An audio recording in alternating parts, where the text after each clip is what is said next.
चलो good morning everyone. देखो chemical kinetics में अपन ने लास्ट टाइम क्वेश्चन की वैरायटी की थी, ठीक है, 2-3 वैरायटीज खत्म हुई थी, उसी का आगे कंटिन्यूड पार्ट है। ये सेम वही वैरायटी है जो एक करके आए थे अपन। बस देखो यार, या तो लैंग्वेज के फॉर्म में देगा या वो खुद डायरेक्टली दे देगा सारी चीजें, ठीक है।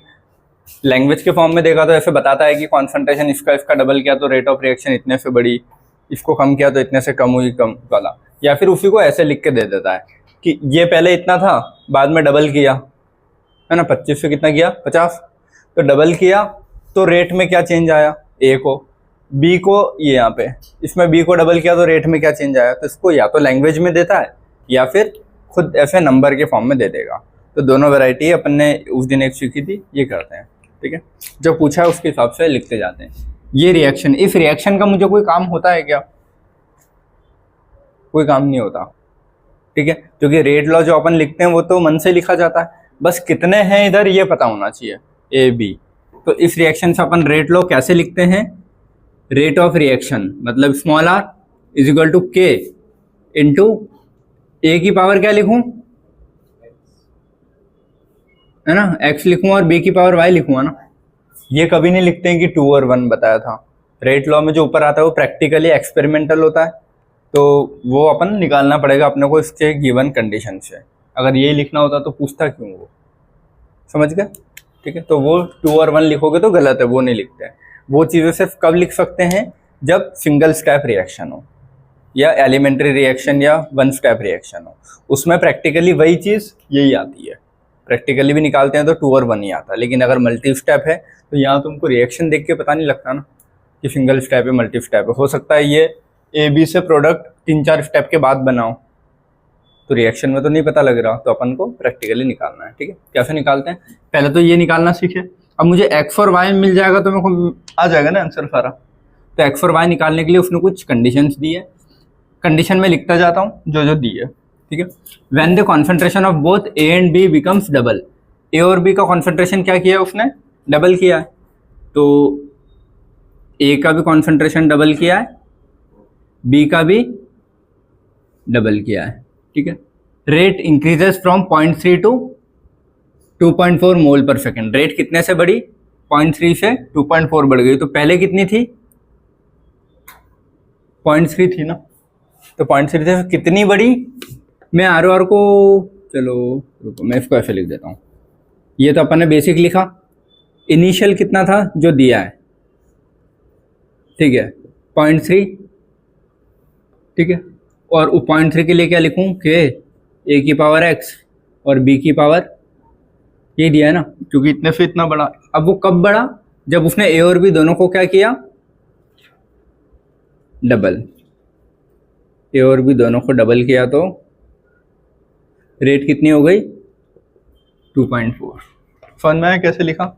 अगला, when the concentration of only A becomes double, सिर्फ ए को डबल किया तो बी को कुछ नहीं, जैसा है वैसे ही रखोगे, है ना।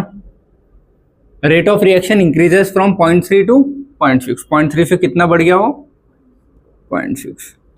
तो पहले ये दी थी कि इससे इतना बड़ा, अगर दोनों को डबल किया तो, सिर्फ ए को डबल किया तो इतना बड़ा। तो ये 3 इक्वेशन आ गई मेरे पास। अब इन 3 इक्वेशन से तुमको एक्स और वाई निकालने होते हैं।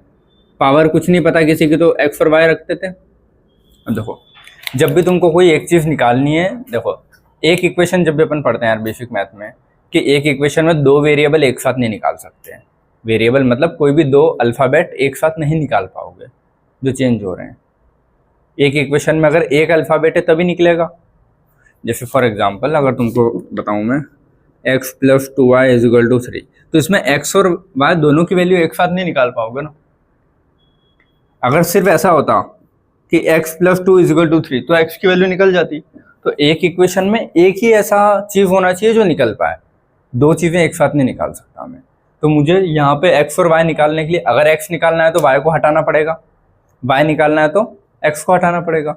तो कैसे हटाते हैं, उसके लिए अपन इक्वेशन सिलेक्ट करते हैं। इसको मैं अगर 1 बोलूँ, इसको 2 बोलूँ और इसको 3 बोलूँ, तो अच्छा इस चीज़ में भी तुम लोग रटना मत कि हमेशा ये अपॉन यही होगा, ये अपॉन यही होगा। वो रटने वाली चीज़ नहीं है कि 1/2 ही होगा और 1/3 होगा, ऐसा कुछ नहीं होता, ठीक है। अगर मुझे x निकालना है, मान लो तो y को हटाना पड़ेगा, समझ गया ना, x निकालना है तो y को हटाना पड़ेगा। तो कौन सी ऐसी इक्वेशन सिलेक्ट करूं जिसमें y सेम आ रहा है, फर्स्ट और थर्ड? तो ऐसी इक्वेशन सिलेक्ट करो जिसमें y सेम आ रहा हो एंड डिवाइड देम। अब मान लो मैंने बोला कि कोई दो को मेरे को डिवाइड करना है x निकालने के लिए, ठीक है, तो कोई अब x निकालना है मुझे, तो ऐसी कौन सी दो को डिवाइड करूं कि y कट जाए, पहली और तीसरी? तो फर्स्ट और थर्ड ऐसी इक्वेशन है, मतलब फर्स्ट एंड थर्ड।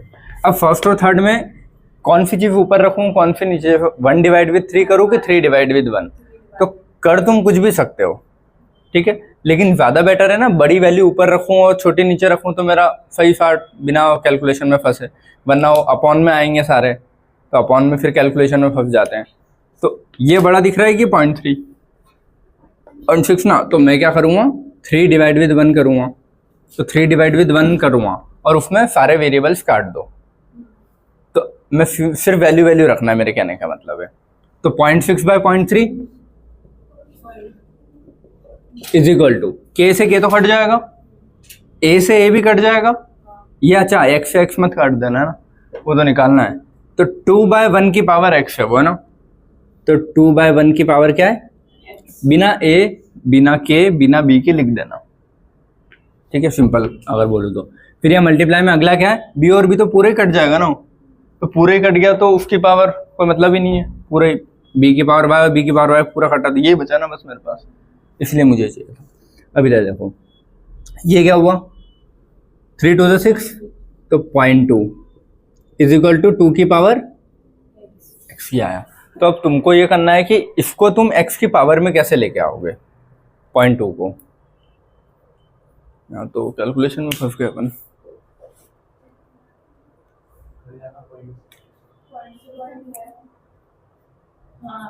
अच्छा हाँ, ये तो बताना चाहिए ना, ठीक है, पॉइंट for पॉइंट कैंसिल हो जाएगा तो सिर्फ क्या बचेगा 2। अब ये जो चीज़ आई है, तो जब भी तुमको ये ऐसी इक्वेशन सॉल्व करनी होती है ना, तो बेस सेम रखते हैं, जैसे 2 की पावर x है, तो तुमको करना कुछ नहीं है, सामने वाले को भी 2 लिखो, उसकी पावर कितना रखूँ कि बराबर हो जाए दोनों चीज़ें, जैसे 2 की पावर x है तो इसकी पावर में क्या रखूँ कि ये भी 2 हो जाए, है ना, तो 2 की पावर अगर 1 रखूँ तो वो हो गया ना बराबर बेस दोनों का, तो x की वैल्यू कितनी आई 1, समझ गया। अब यही चीज मेरे को y अगर निकालना है तो क्या सेम रखना पड़ेगा, x को हटाना पड़ेगा, ये इसी क्वेश्चन में लिख रहा हूं मैं अब बस, है ना, बार बार नहीं लिखूंगा, इसको हटाना उसको हटाना, सीधा क्वेश्चन सॉल्व करूंगा, बोल गया। तो अगर y निकालना है तो x को हटाना है, तो कौन से सेम है x, ये दोनों, तो इक्वेशन कौन सी लूंगा 2 and 3, समझ गए। अब इन दोनों में किसको ऊपर रखूं किसको नीचे, जो बड़ा है उसको ऊपर रखूं ना, ठीक है, तो 2 डिवाइड विद 3, तो उसमें ये कंफ्यूज मत होना, ऊपर तो सर ने पहले नीचे वाला किया फिर ऊपर वाले से, या ऊपर वाला कर दिया फिर नीचे वाला, वो इसीलिए कर रहा हूँ मैं कि कैलकुलेशन सिंपल पड़े। तो 2 डिवाइड विद 3, तो ये क्या हो जाएगा 2.4 divide with 0.6 is equal to, X तो पूरा कट जाएगा, मतलब के कटेगा, ये पूरा कटेगा, और ये में बी कटेगा, तो 2 की पावर y बचेगा, या फिर बोलो 2/1 की पावर y, 2/1 2 ही हुआ ना वैसे भी, समझ गए, पॉइंट हट जाएगा, 6 कितने से कटेगा है 4 से, तो 4 इज इक्वल टू 2 की पावर y।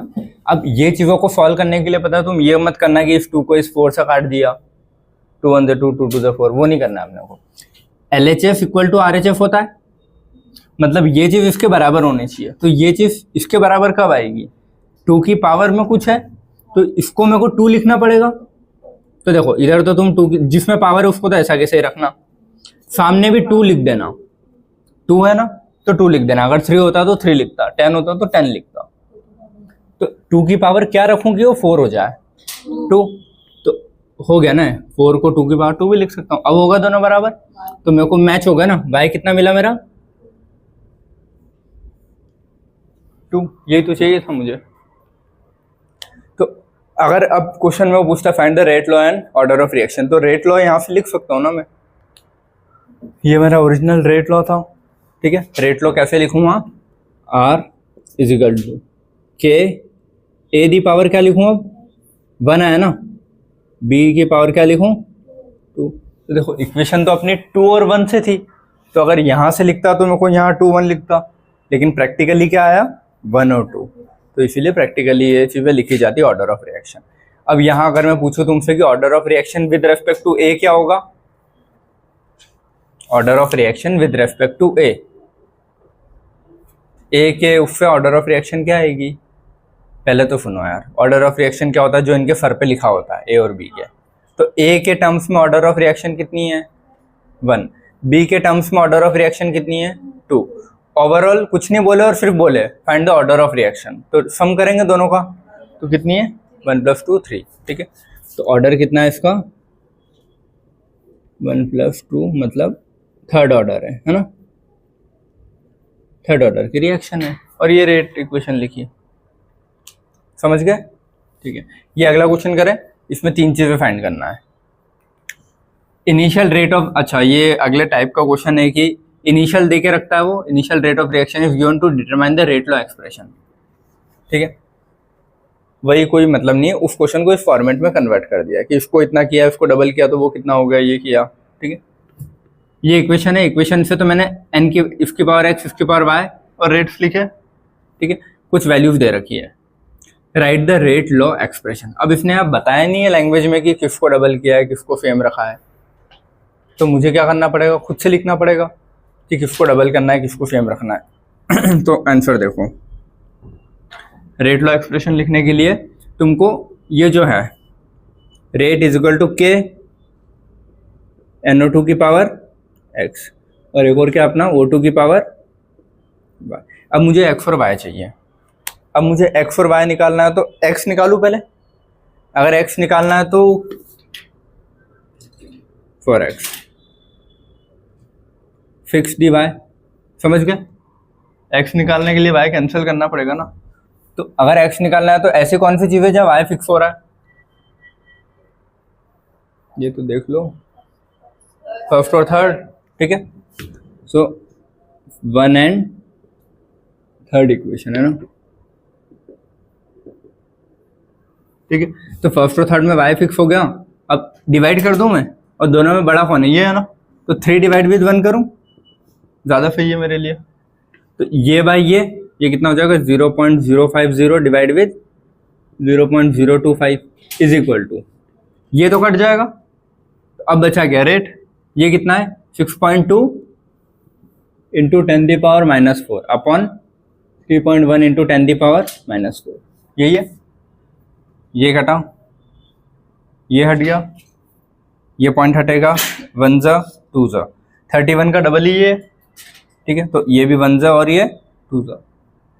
अच्छा इसकी पावर क्या थी, हाँ वो भी तो लिखनी है x, ये तो फाइंड करना है, इसकी पावर कहाँ लिखी, सब में x है ना ऊपर, तो ये क्या है 2 की पावर x, y तो पूरे कट गया था वहीं पे, इधर क्या बचा 2, तो 2 की पावर x और इधर 2 मतलब सेम ही है, और इसकी पावर क्या होनी चाहिए 1, तो x की वैल्यू क्या है मेरी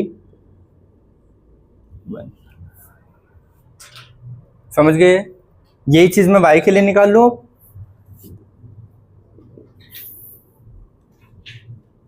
फॉर y क्या करूं मैं, x को फिक्स करूंगा, x कौन सी इक्वेशन में फिक्स हो रहा है, देखो इधर सब है ना, तो इन दोनों को डिवाइड करूंगा तो ज्यादा सही ना, और इन दोनों में भी किसको ऊपर रखूं किसको नीचे रखूं, देखो ये दो हैं, x मतलब y निकालना है तो ये कट जाएगा है ना, 2 डिवाइड विद 1, समझ गए, तो 2 डिवाइड विद 1, 2 क्या है यहाँ पे 0.22 और ये क्या है 0.11 is equal to 6.2 into 10⁻⁻4 upon 3.1 into 10⁻⁻4।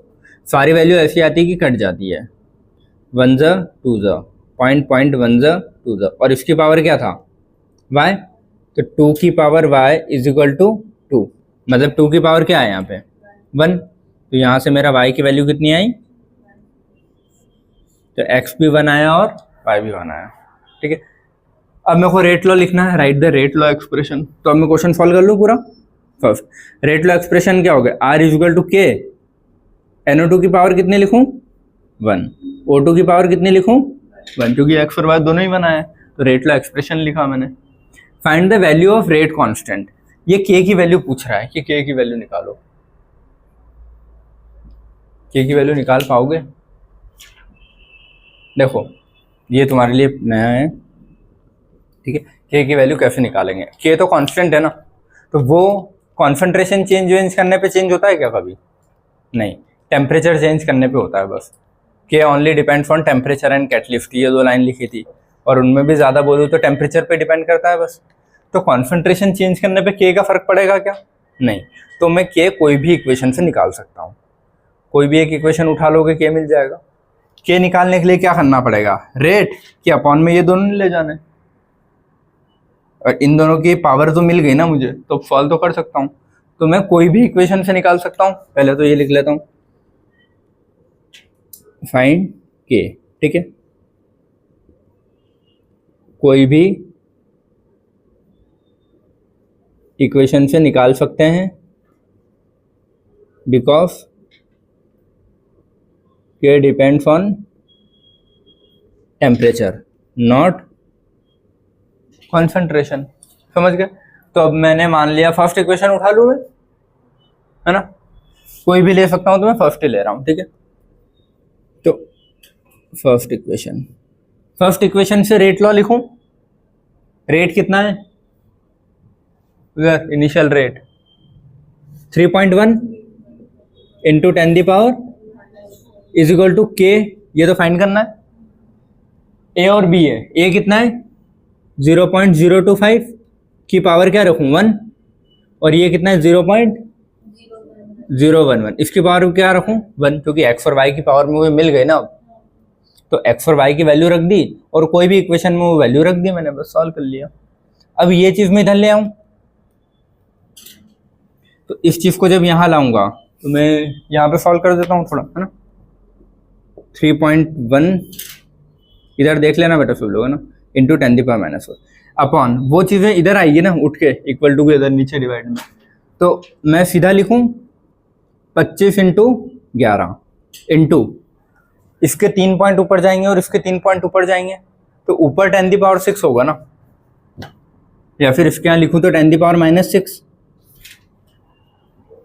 ये चीज समझ में आया ना क्या किया मैंने, 25 के ये 3 पॉइंट और ये 3 पॉइंट, तो 3 पॉइंट हटाऊंगा तो ऊपर 3 जीरो, इसके भी ऊपर 3, तो ऊपर 6 जीरो होगा ना। तो 10 दी पावर 6 ऊपर लिखूं या फिर नीचे करूंगा तो 10 दी पावर माइनस 6, ठीक। अब ये कट जाएंगे ना, अच्छा ये भी नीचे आएगा पॉइंट इसका, चलो उसको 3 अपन राउंड फिगर में कट पिट करेंगे कुछ, ये कटेगा, ये कितना बचेगा -2, ठीक है। इसको 3 रखें,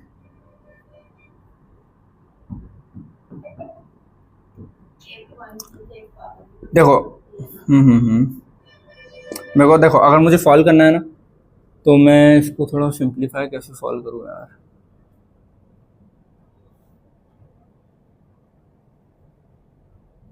इसको ऐसे कर लूँ मैं,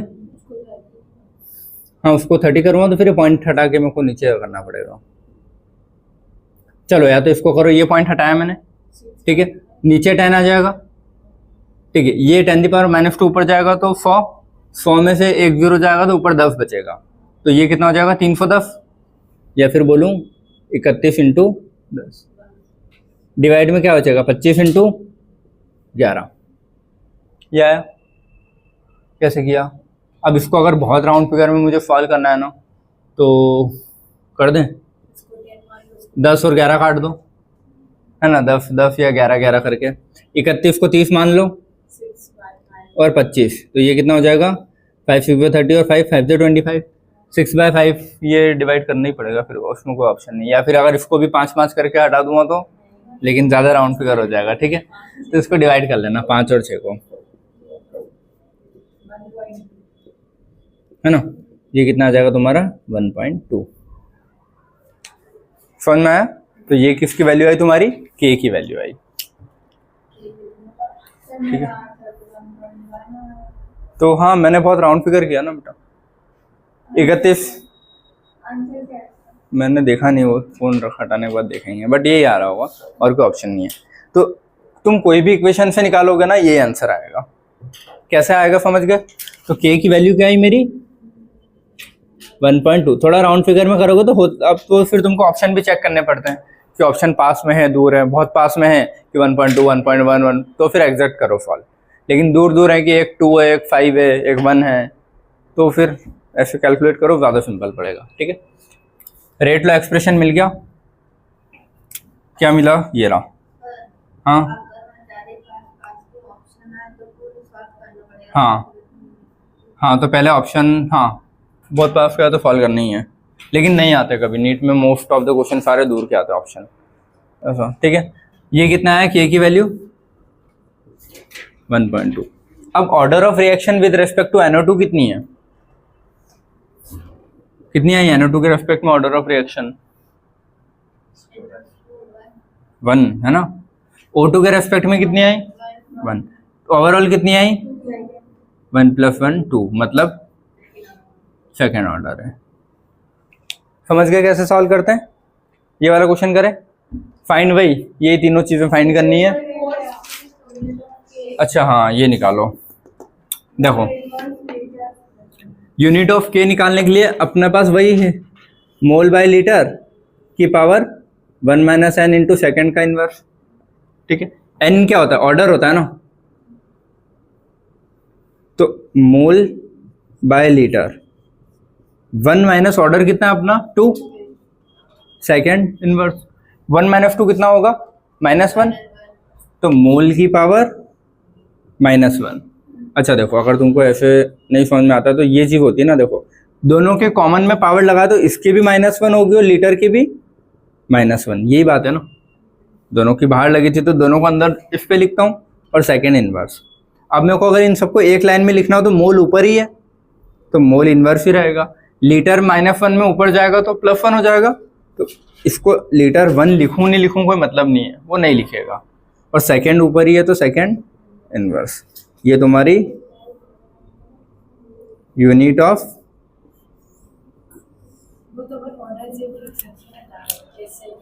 हाँ ये भी है कि अगर सेकेंड ऑर्डर है तो वहां से अगर याद है तो लिख लो, लेकिन वो ये कि रटी हुई रहेगी नहीं ना कि सेकेंड ऑर्डर है फर्स्ट ऑर्डर है। हाँ, ये थर्ड क्वेश्चन करें। जैसे जैसे अप्रोच मैंने लगाई है वैसे तुम भी करो। ठीक है, इसका देखो थ्योरी से ज़्यादा कनेक्शन नहीं जा रहा कि थ्योरी कहीं जाती है, तो क्वेश्चन सॉल्व करने की अप्रोच ही सीखो। है वही चीज़ है लेकिन थोड़ा कॉम्प्लिकेट हो जाता है थ्योरी से अगर देखोगे तो क्वेश्चन जैसा आता है, अगर ऐसा क्वेश्चन आए तो सॉल्व करने का वैसे ही देखो। क्वेश्चन में पूछा क्या है, जो चीज़ें उधर थी सेम एज प्रीवियस क्वेश्चन। अब मैं सॉल्व करूँ इसको। सबसे पहले तो मैं रेट लॉ लिखूं। रेट क्या होता है? a की पावर x और b की पावर y। ठीक है, अब मुझे सॉल्व करना है, क्या सॉल्व करना है? ये तो x और y की वैल्यू निकालनी है पहले।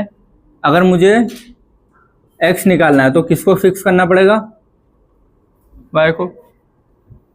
x निकालना है तो y फिक्स। y किस में? इन दोनों में फिक्स हो रहा है ना, तो फर्स्ट और थर्ड, और इनमें ये बड़ा है तो 3 / 1।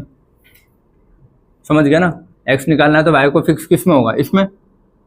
तो इसमें y फिक्स हो रहा है तो ये इक्वेशन लूँगा दोनों, ये बाई ये, तो ये कितना आएगा 0.2/0.1 is equal to 2.4 into 10⁻³ upon 1.2 into 10⁻³ oh sorry, ये से कटेगा, पॉइंट से पॉइंट कटेगा, ये भी 2 हो जाएगा। इसकी पावर कितनी थी? x, तो 2 की पावर x। 2 की पावर x इक्वल टू 2 की पावर 1, तो x क्या आ जाएगा तुम्हारा 1। समझ गए सभी? y निकालना है तो फिक्स किसको करना पड़ेगा? x किस में फिक्स हो रहा है? इन दोनों में। तो इक्वेशन यही दो लूँगा और ये बड़ा है तो ये नीचे वाले से डिवाइड करूँगा, तो 2 / 1 मतलब 0.2/0.1 की पावर क्या है यहाँ पे?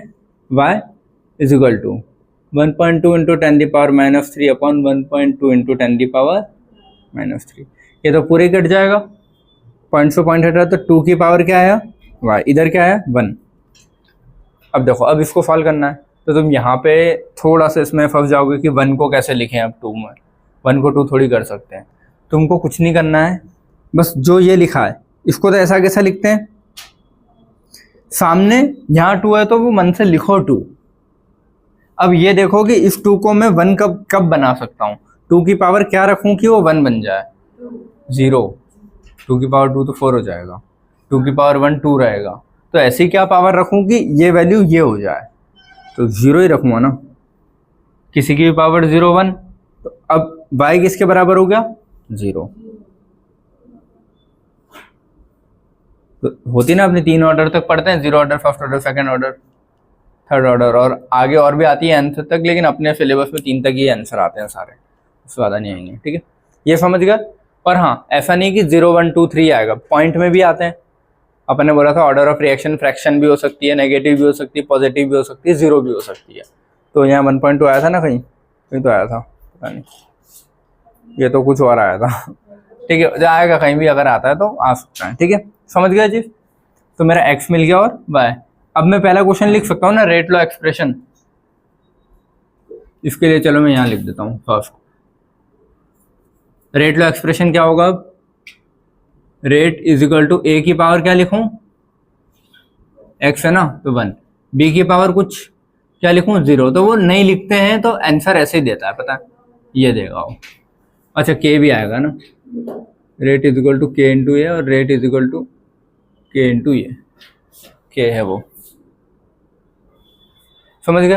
तो वो आंसर ऐसे देता है। तो ये मत सोचना b तो लिखा ही नहीं, उसने गायब कर दिया, b की पावर 0 मतलब 1, तो इसलिए वो लिखा नहीं है उसने, और लिखता भी नहीं है कभी। बट क्लियर है। सेकंड क्वेश्चन क्या है, find the value of rate constant, k की वैल्यू फाइंड करनी है। हाँ, तो बोला सेम एज प्रीवियस क्वेश्चन।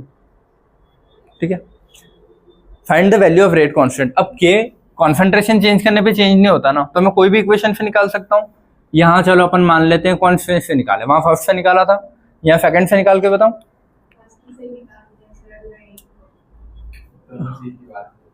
मतलब आएगा आंसर भाई, बट अभी सेकंड से, ताकि तुमको ये नहीं लगे कि हमेशा फर्स्ट से निकालते हैं। ठीक है, तो वैल्यू ऑफ के फ्रॉम सेकंड इक्वेशन, यहाँ पे सेकंड से निकाल रहा हूँ, कंपलसरी नहीं है, किसी से भी निकाल सकते हो, जो वैल्यू सिंपल दिखे उससे कटपिट करके निकाल देना। ठीक है, तो अपना रेट कितना है सेकंड के लिए, ये is equal to K into A की पावर क्या था, 0.1 की पावर 1, और इसका तो कुछ नहीं है ना, 0.2 की पावर 0 है, तो वो तो वैसे भी नहीं लिखते क्योंकि रेट तो अपना ये है, तो वो तो हटा दो, ये तो क्या हो जाएगा, मतलब किसी की पावर 0 1 तो वो तो कैंसिल ही है। ठीक है, फिर 0, चलो 1 लिख देता हूँ। क्लियर है। अब यही बचा मेरे पास, के निकालना है, तो ये नीचे आएगा, तो 1.2 इंटू 10⁻³ डिवाइड विद 0.1, पॉइंट से पॉइंट हट गया। ठीक है, तो इसको क्या लिखूँ, 12 इंटू 10⁻³ इज इक्वल टू के। अब वो 12 के फॉर्म में नहीं देगा, वो पॉइंट के फॉर्म में देता है, तो पॉइंट के, या तो फिर इसको पॉइंट ही रहने दो और ये यहाँ ले जाता। अब देखो अपन ने जो चीज़ पहले सीखी थी, ये बड़ी डिजिट है, ये अगर इसको मेरे को छोटा डिजिट बनाना है, मतलब एक पॉइंट से शिफ्ट करना है, तो इसको छोटा करना है तो इसको बड़ा करना पड़ेगा। तो 10⁻³ से एक जस्ट बड़ा क्या होता है, 10⁻², पावर माइनस में होती तो ऐसे बड़ा होता जाता है, इज इक्वल टू के। तो कुछ भी दे कर सकते हो ना, इसको वो इधर एक और पॉइंट शिफ्ट करके 0.12 भी लिख सकता था कि 0.12 इंटू, अब 2 पॉइंट शिफ्ट किया तो एक और बढ़ाऊंगा इसको, तो -1 इज इक्वल टू के। तो जिस भी फॉर्म में दे वो तुम कर सकते हो। क्लियर है ना। तो वैल्यू ऑफ के अपना को मिल गया। अगला क्या, order of reaction with respect to. तो ऑर्डर ऑफ रिएक्शन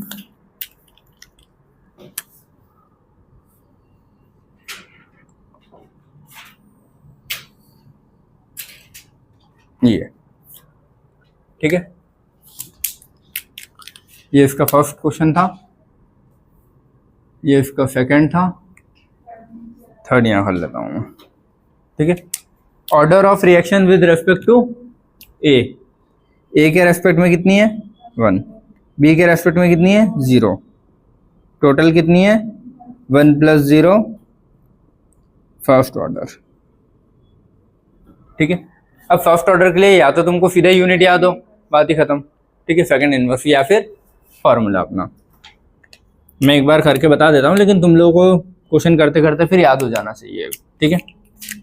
तो ये भी क्या होता है, मोल बाय लीटर की power 1 minus n into second inverse, तो 1 माइनस एन, और एन कितना है 1, तो ये क्या हो जाएगा तुम्हारा मोल बाय लीटर की पावर 1 माइनस 1 सेकेंड, 1 माइनस 1 0, किसी की पावर 0 1, तो ये तो पूरा ही 1, आंसर क्या बचेगा सेकेंड इनवर्स, या फिर सीधा बोलो कि फर्स्ट ऑर्डर था तो सेकेंड इनवर्स, जैसे तुम्हारी इच्छा, ठीक है। अब यहाँ पे तुम्हारी इसकी वैरायटी खत्म होती है, वैरायटी इतनी है जो अपन ने की। अब इसकी प्रैक्टिस कर लेते हैं, इस वैरायटी की प्रैक्टिस करते हैं, क्लियर है। चलो सभी इधर बेटा ना, ये फर्स्ट एक और क्वेश्चन लिखा है, ट्राई करते हैं, ठीक है। ये रिएक्शन दिए, order of reaction with respect to A 2 दिया और बी से क्या दिया है -1। इफेक्ट ऑन रेट, रेट पे पूछ रहा है, ये कब करेंगे तब। तो एक बेसिक इक्वेशन लिख लूँ मैं, रेट क्या होगा के ए दी पावर क्या लिखूँ 2 बी दी पावर, ये एक बेसिक इक्वेशन उसने दी है। अब जो क्वेश्चन का डाटा है उससे कुछ लिखूँ, ये तो इससे आया ना, R is equal to k a the power 2 और बी दी पावर -1, समझ गए। अब इससे क्या आया ये देखते हैं, ठीक है। कॉन्सेंट्रेशन ऑफ ए अगर डबल करते हैं तो 2 है, क्योंकि उसने बोला ना सिर्फ एक ही डबल की, तो रेट पे क्या फ़र्क आएगा, मतलब ये R2 ले लूँ मैं, अगर ये R1 रखूँ तो ये R2। तो मैंने क्या बोला था, पूरी वैल्यू सेम रखनी है, डिजिट को बाहर लाना है। तो 2 का स्क्वायर कितना होगा 4, तो 4 बाहर लाया, बाकी सब सेम रख दूँ, ए तो अंदर ही रह जाएगा और बी भी यही रह जाएगा, ठीक है।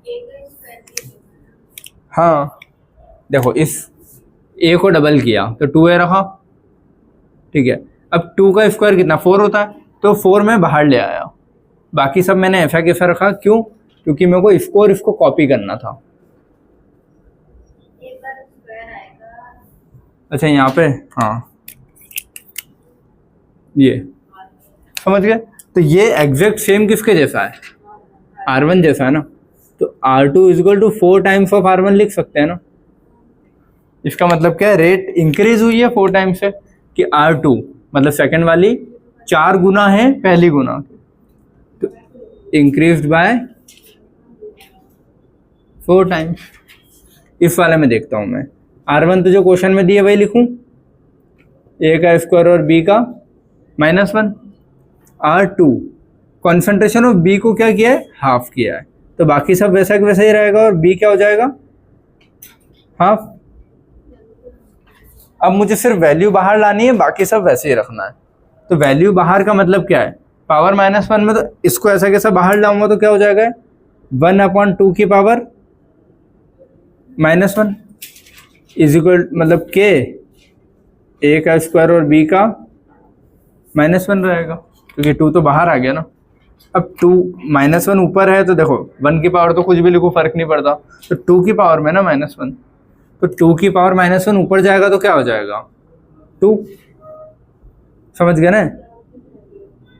ये 2 की पावर -1 है, 2 की पावर -1 ऊपर जाएगा तो 2 की पावर 1 हो जाएगा, तो 2 की पावर 1 2 ही रहता है, के ए का स्क्वायर और बी का -1, तो ये सेम हो गया ना। अब देखो, तो ये किसके बराबर हुआ R1, तो R2 is equal to 2 times of R1, तो रेट इंक्रीज बाय 2 टाइम्स, समझे सभी। ये तीसरा क्या बोल रहा है, दोनों को हाफ किया है, तो R1 इजिकल टू के ए का स्क्वायर और बी का -1। अब दोनों को हाफ कर दूं मैं, तो ए को भी हाफ किया और बी को भी हाफ किया, दोनों को हाफ कर दिया। अब मुझे सिर्फ वैल्यूज बाहर लानी है, तो देखो मैं एक बार लिख देता हूँ, 1/2 का स्क्वायर है इधर, है ना, ये बाहर आया, इनटू यहाँ पे क्या 2 की पावर -1, ये बाहर आया, इधर क्या बच जाएगा तुम्हारा k, a का स्क्वायर और b का -1। तो अब ये वैल्यू सेम हुई ना, ये और ये अब सेम हुई। 2 की पावर -1 ऊपर जाएगा तो 2 की पावर 1 हो जाएगा। ये क्या हो जाएगा तुम्हारा 2 की पावर 1 अपॉन 2 की पावर 2, मतलब, और बाकी सब सेम है तो इसको अगर मैं सॉल्व करूँ तो 2/4 मतलब 1/2, और बाकी r ये क्या है 1, तो r2 = r1/2 हो गया ना। ये किसके बराबर हुआ तुम्हारा r1, समझ में आया? तो रेट डिक्रीजेस बाय 2, समझ गया ना, rate decreased bye 2 times. Clear है? अभी लास्ट क्वेश्चन, इस पे ध्यान देना।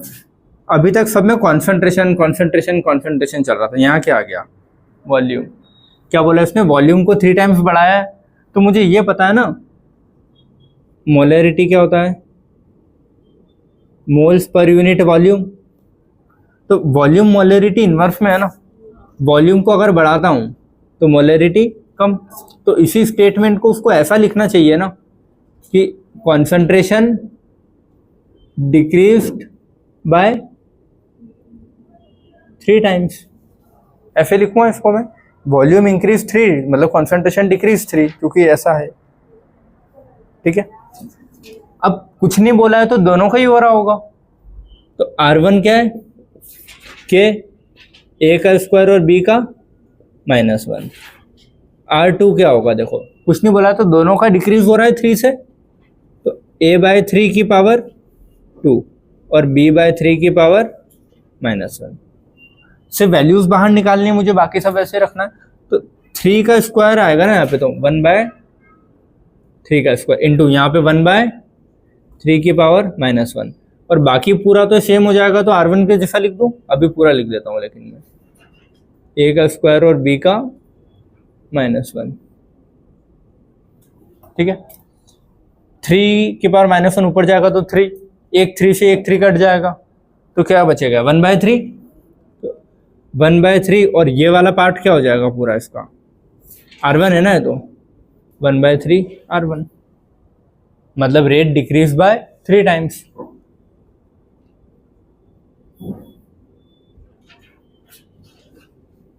समझ गए सभी कैसे किया है? क्लियर? इसका आंसर आया तुम्हारे सेम आ गए 1 और -1। चलो बाकी सभी इधर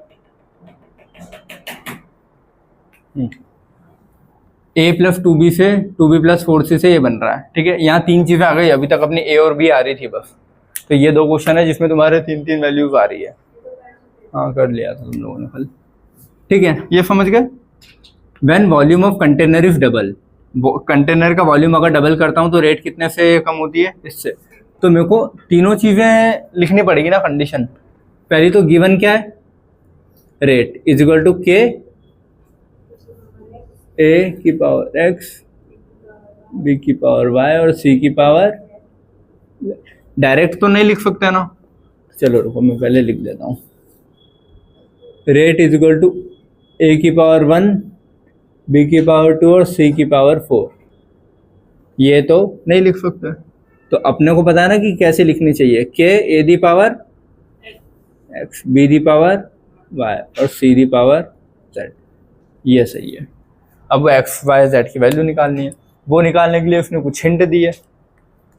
क्या दिया है, when the volume of container is double. इसका मतलब क्या हुआ, इसको अगर मैं 1 लूँ, इसको 2 लूँ और इसको 3 लूँ, ठीक है। वॉल्यूम ऑफ कंटेनर डबल मतलब, वॉल्यूम डबल का मतलब क्या होता है, कॉन्सेंट्रेशन डिक्रीज बाय 2, है ना। अगर कॉन्सेंट्रेशन डिक्रीज करूं, ठीक है, तो रेट, अच्छा वॉल्यूम ऑफ कंटेनर डबल तो रेट डिक्रीज बाय 8। तो अगर मैं बोलूं कॉन्सेंट्रेशन डिक्रीज बाय 2 तो रेट इंक्रीज बाय 8। ये समझे क्या बोला मैंने? नहीं, इसमें जो लिखा है ना पहला question, when the volume of container double, volume of container को अगर डबल करूंगा तो कॉन्सेंट्रेशन कितने से कम होगी, मतलब कॉन्सेंट्रेशन डिक्रीज बाय 2 टाइम्स, ठीक है। लेकिन रेट ऑफ रिएक्शन क्या है, डिक्रीज बाय 8 टाइम्स ही रखोगे, ये चीज ऐसी ही रहेगी, फिक्स रहेगी, ठीक है। Rate of reaction decrease by 8 times. तो वॉल्यूम का सिर्फ कॉन्सेंट्रेशन पे फर्क पड़ेगा, रेट ऑफ रिएक्शन पे नहीं है। क्लियर है?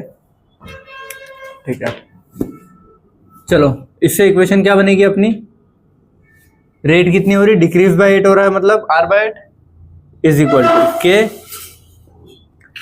ए दी पावर क्या लिखूं, x। अच्छा रुको, कॉन्सेंट्रेशन डिक्रीज बाय 2 किया ना, तो सबको क्या लिखूंगा मैं, a बाय 2 की पावर x, b बाय 2 की पावर y और c बाय 2 की पावर z। ठीक है, सेकंड में क्या बोल रहा है, a को डबल किया और b को हाफ किया है, तो रेट कितने से हो गई, 4 टाइम्स बड़ी है, तो बड़ी है तो ऊपर लिखूंगा। ठीक है, तुमको क्या ठंडी लग रही दोनों को? अबे यार चलो 4 टाइम्स बड़ा, a को क्या किया डबल, तो 2a की पावर x, b को हाफ किया है y, c का कुछ नहीं बोला है तो वैसे ही रखोगे। थर्ड, रेट ऑफ रिएक्शन कितना बोल रहा है, 64 टाइम्स बढ़ाई है, तो ऐसा कैसा लिख दोगे 64, और बाकी को कुछ नहीं बोला है तो वैसा वैसे ही रखूंगा, a की पावर x, b की पावर y और c की पावर क्या बोला, इंक्रीज बाय 4 टाइम्स, तो 4c की पावर z। ये ठीक है, ये 3 इक्वेशन आई है मेरी, 1, 2 और 3। ओरिजिनल कौन सी थी, ये 4 है। अब इन चारों से मुझे क्या लिखना है, रेट लॉ एक्सप्रेशन लिखना है। रेट लॉ एक्सप्रेशन लिखने के लिए मेरे को एक्स वाई जेड की वैल्यू चाहिए ना, ये रेट लॉ एक्सप्रेशन है, एक्स वाई जेड चाहिए। अब वो एक्स वाई जेड में इन तीनों से कैसे निकालूं, देखो कोई ना कोई सी तो तुमको ऐसे सिलेक्ट करनी पड़ेगी जिससे चीज़ें कट जाए, सेम हो जाए। 4 इक्वेशन कौन सी तुम्हारी लिख लो, इसको इंक्लूड करोगे है ना, पहली, दूसरी, तीसरी और चौथी। ठीक है, अब तुमको कोई ऐसी 2 इक्वेशन ढूंढनी है जहां से 2 चीजें कट जाए और 1 बचे, तो ऐसी कौन सी है? ठीक है, वो वैसे ही रहेगा जैसा है। ठीक है, सिर्फ वॉल्यूम का कॉन्सेंट्रेशन पे फर्क पड़ेगा, रेट पे नहीं पड़ेगा। ठीक है, ऐसे देख लो। चलो यार, कौन सा फर्स्ट में किस किस को काटना है, ए और बी है, फर्स्ट और फोर्थ है ना, और इसमें भी फोर्थ डिवाइड विथ फर्स्ट, ये करते हैं ना, ये 2 कटेंगे तो निकलेगा क्या, z। ठीक है, फोर्थ वाली कौन सी है, 64, इसमें क्या है 1 इज इक्वल टू, ए और बी तो पूरे पूरे कट रहे हैं, तो ये कितना है 4 का पावर z और वो कितना है c की पावर z, यही है ना।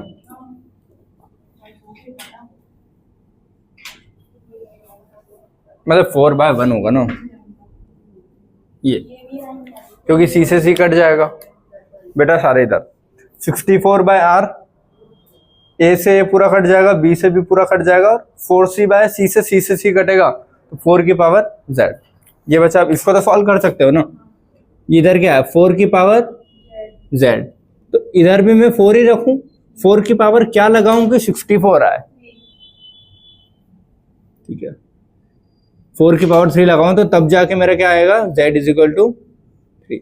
हमेशा ऐसे ही सॉल्व करना। अब तुमको नहीं बताना कि ये क्या रखूं, तो तुम क्या करते हो, सामने वाले का ऐसा कैसा डिजिट यहाँ रखोगे और सोचोगे कि उसकी पावर क्या रखूं कि उसके ऊपर वाली चीज आ जाए।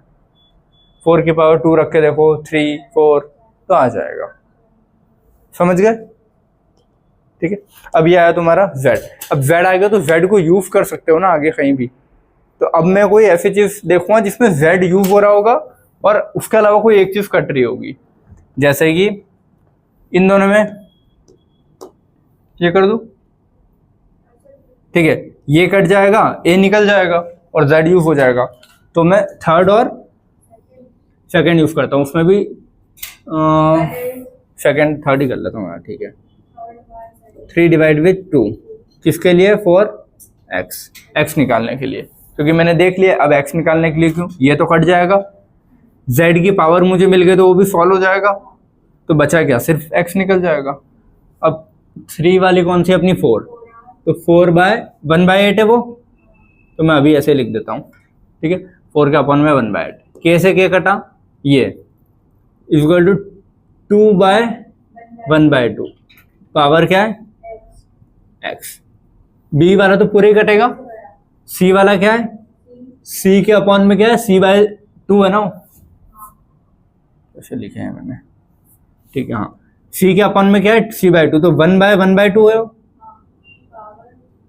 समझ में आना है क्या किया मैंने, ये सी था, सी से तो सी कट जाएगा, तो सिर्फ मेरे को नंबर लिखने ना जिसके आगे क्या है 1, तो 1 लिखा, इसके आगे क्या है 1/2, तो 1/2 लिखा, इसकी पावर क्या है z। समझ में आया क्या किया है सभी को, ठीक है। z की वैल्यू तो मुझे पता है ना 3 आई है, तो मैं अब सॉल्व करूं इसको आगे, ये कितना हो जाएगा 4 8 32 इज इक्वल टू 4 की पावर x, ये 2 की पावर z है ना, तो 2 की पावर z की वैल्यू कितनी आई है 3, समझ गए। 2 की पावर 3 होगा कितना अपना 8, अब ये 8 यहाँ डिवाइड में जाएगा, तो 8 से 32 कट जाएगा ना, तो 32/8 इज इक्वल टू 4 की पावर x, ये कितना हो जाएगा 4 जा, तो अब कितना है मेरा 4 इज इक्वल टू 4 की पावर x, तो 4 की पावर क्या रखूं कि ये आ जाए 1, तो x की वैल्यू कितनी आई मेरी 1, समझ गए। अब मुझे x भी मिल गया और z भी मिल गया, तो b ऐसा देखना है जो अलग है, बाकी x है तो मैं कोई कुछ भी रखूं समझ में आ जाएगा मुझे। b ऐसा देखना है जो अलग जा रहा है, ये और ये, हाँ कुछ भी मतलब कोई से भी उठा लो तुम लोग, तो इसमें और इसमें सेम ही पड़ेगा। हाँ फर्स्ट सिंपल पड़ेगी क्या, ठीक है, फर्स्ट और थर्ड से कर लो, ठीक है। कोई से भी तो उठा सकते हो जिसमें तुमको क्या निकालना है, बी निकालना है, तो बी अलग होना चाहिए, ठीक है, बस बी अलग होना चाहिए, सी ए अलग हो सेम, बहुत अच्छी बात है, नहीं सेम ही आएगा। देखो अगर तुम बोल रहे हो फर्स्ट और थर्ड, तो बी अलग है, सी कट जाएगा तो बहुत अच्छी बात है, या फिर अगर तुम ये भी सोचो कि ये और ये रखूं तो इसमें कुछ कट नहीं रहा है तो कॉम्प्लिकेट ज़्यादा हो जाएगा, जैसे सेकंड और फोर्थ भी कर सकता हूँ, तो बी भी नहीं कट रहा, ना सी कट रहा है, ना ए कट रहा है, तो तुमको एक्स और जेड की वैल्यू रख के फिर सॉल्व करना पड़ेगा, तो ज़्यादा कॉम्प्लिकेशन है, तो कोशिश ऐसी करो कि जहाँ ज़्यादा से ज़्यादा चीज़ें कट जाए, तो बेटर है फर्स्ट और थर्ड, क्योंकि कुछ तो कट रहा है, ठीक है। तो अब निकालना क्या है मुझे, फॉर वाई, ठीक है, ये एक्स के लिए था, ये जेड के लिए था, 3 डिवाइड विद 1, थर्ड कौन सी, ये रही, 4/1 इज इक्वल टू, कैसे के तो कट जाएगा, ये कटेगा क्या, नहीं, तो 2/1 की पावर x, 2/1 की पावर x, b तो निकालना है ना, वही निकालना है ना, b मतलब y निकालना है, तो ये ऊपर क्या आएगा 1/2 और नीचे क्या आएगा 1, 1/2 के नीचे क्या आएगा 1, और ये क्या है y, c थर्ड और फर्स्ट था ना अपना, थर्ड और फर्स्ट, c से सीधा पूरा कट जाएगा, तो ये तो लिखने की जरूरत नहीं है, इतना ही है। अब मुझे x निकालना है, अच्छा y निकालना है, x की वैल्यू तो मुझे पता है ना 1 है, तो x की वैल्यू 1 रख दूं, तो 4 इज इक्वल टू 2 की power 1 is equal to half ही है ना, हाफ की पावर क्या है y, ये इधर आ जाएगा डिवाइड में, तो ये क्या हो जाएगा तुम्हारा, यहाँ पे सॉल्व कर देता हूँ सामने, चलो रुको यार, ये 4/2 की पावर 1/2 का y, अच्छा ठीक है, सॉल्व ही करवा 2 1 2 2 2 4, तो ये क्या आएगा तुम्हारा 2 इज इक्वल टू हाफ की पावर y, ठीक है। या फिर इसको मैं ऐसा कर सकता हूँ ना कि 2 को ऊपर ले जाऊं तो 2 की power -1 is equal to y, देखो दो टाइप से सॉल्व कर लेना इसको, ये है तुम्हारे पास, ठीक है, इसको मैं यहाँ सॉल्व कर रहा हूँ, या तो 2 इज इक्वल टू 2 की पावर -1 इज की पावर y, ये, तो इसको मैं क्या रखूं कि इसकी पावर क्या रखूं कि ये बराबर आ जाए, रुको कुछ गड़बड़ हो गया क्या, नहीं इसको ऐसे हटाओ यार, फालतू का फंसते में कहाँ फंस जाएंगे, ये ऐसा है, तो तुमको यही रखना है कि सामने वाले की वैल्यू को ही चेंज करोगे, ये है, सामने क्या रखूं कि वो y मिलना चाहिए मुझे, y मिलने के लिए बेस सेम होना चाहिए ना, तो बेस मैंने सेम कर दिया, बेस सेम होने के बाद बेस की ऐसी वैल्यू क्या रखूं कि 2 आए, इसकी वैल्यू क्या रखूं कि यहाँ पे पूरे को सॉल्व करने पे 2 आ जाए। तो 2 तो है, तो बस सिंबल से ही खेलना होगा, प्लस माइनस।